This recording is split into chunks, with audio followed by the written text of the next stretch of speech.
Sa area na ito ay mga kamatis ulit. Dami.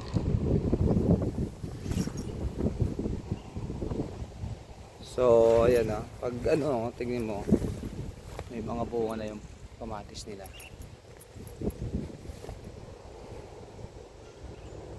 Hanggang doon. Mayroon pa doon sa kabila.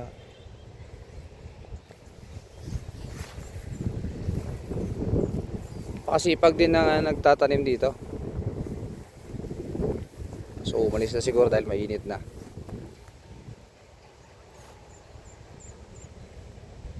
Pakaganda ng kanilang taniman ng kamatis.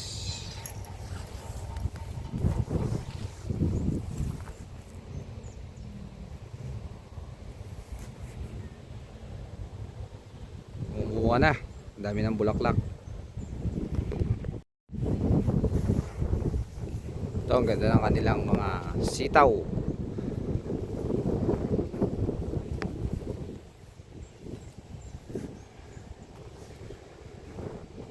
Anong size kaya ng nylon nito?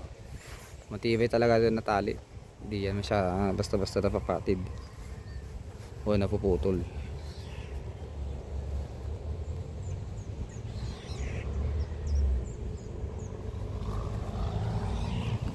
Kung ano magkaroon ng ganito man, hindi ka talaga mamimili magtanim. Pakaganda. Lapit na lumaki yung mga bunga ng kanilang mga sitaw. Maliliit pa kasi yung mga bunga niya. Ayan mga bunga. Ayan maliliit pa. Puro sitaw. Ang tawag natin dyan pag gumagapang na sitaw ay pole sitaw. Pole sitaw yan. Kasi nagapang. Tapos mahaba yung bunga.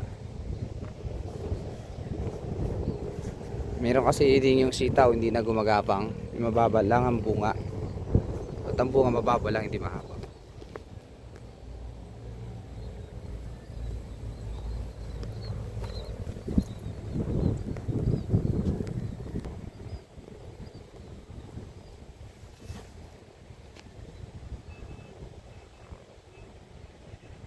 So hanggang dito na lang.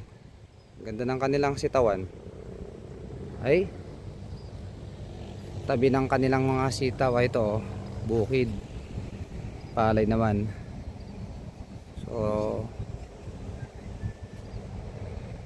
multi cropping, daming tanim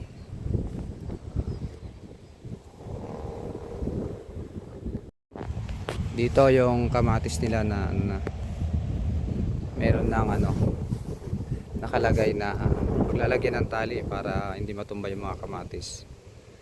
Pag kasi lumaki na yung mga bunga yan, lalong bibigat yan So nandito na nga yung mga tali na ilan. Yan yung tali na ginagamit nila.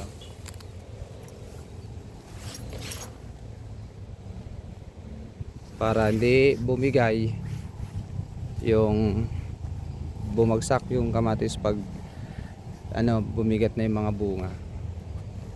Ayan, may mga bunga na yan. So ang dami niyang kamatis talaga. Tama to sa dami.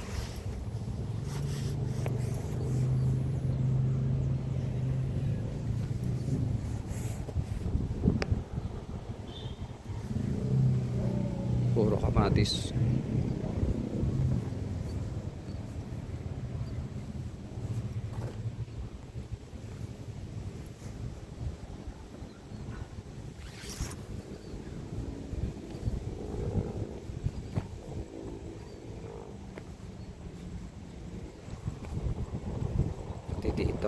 Pati dito kamatis din to. So mula dyan papunta dito puro kamatis. So tama to. Ayan laki na ng mga bunga. Mga bunga na malapit na mahinog yan Ito iba, ang dami na rin Ayan yung iba. Yan, dami ng bunga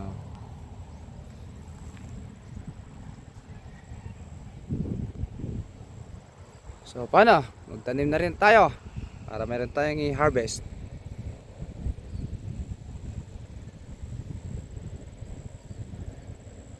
God bless mga ka-garden. Salamat sa panonood.